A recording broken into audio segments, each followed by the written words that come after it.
Sinubukan ko nga itong bago ng potato corner na Terra Mix. Ito nga daw yung bago ng potato corner na pwede mo nang i-customize. Pwede ka magpalagay nitong harvest chips nila, crispy chicken pops, saka fries. Totoo lang, parang 1 buwan o 2 buwan na ata to ni-release pero ngayon ko lang to nalaman. Bali yung ganito nila, in-order ko lang sa Grab na sa 258 pesos yung ganitong size na Terra. Medyo na-disappoint lang ako kasi hindi siya puno. Tapos for the fries naman ang pinalagay ko, barbecue flavor. Sa chicken naman, original lang yung pinili ko pero pwede rin kayo magpalagay ng flavor. And last is itong sa harvest chips, ang pinalagay ko naman itong sour cream. Sa totoo lang, ang favorite ko talaga sa potato corner yung spicy barbecue nila. Pero sad kasi hindi siya available dun sa option. Of course, for their fries, syempre, ang sarap pa rin talaga ng potato corner. Naalala ko dati, gustong-gusto kong kinakain to with shawarma. Medyo nasasad lang siguro ko kasi sa iba ko nabibilhan na ganito, talagang punong-puno. At eto na nga yung bago nilang harvest chips.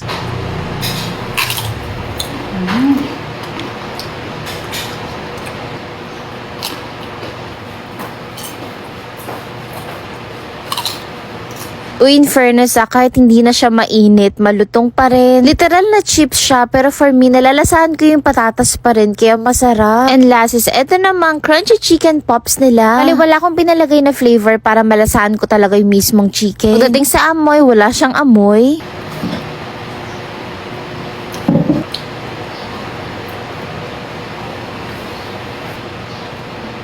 Para sa akin, ito, hindi siya maalat, which is good for me. Tataka lang ako kasi crispy yung pangalan niya, pero hindi siya crispy at all. Pero pagdating sa lasa naman, mahahalin tulad ko to sa fun shots. Naisip ko nga, pwede ko to ulamin sa kanin. As in, yun talaga yung naiisip ko. Pwede siyang sa kanin, tapos maraming gravy, ganun. Ang sarap. Kung tatanungin niyo kung order pa ako nito, I think, oo naman. Medyo na-disappoint lang ako kasi hindi pare-pares yung serving nila. Yung ibang onte, yung iba sobrang dami. Pero as a fan ng potato corner, nagustuhan ko to. Kayo ba, nakatikim na rin ba kayo nito?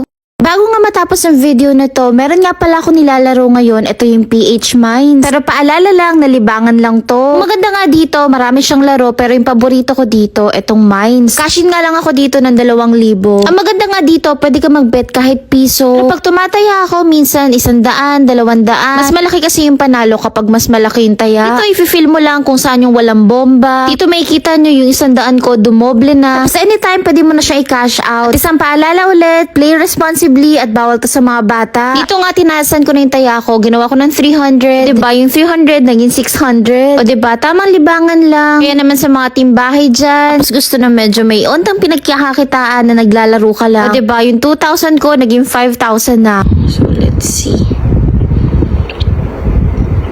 Yun. Ayan na oh. O diba? 5,000 na, kaninang 2,000 lang.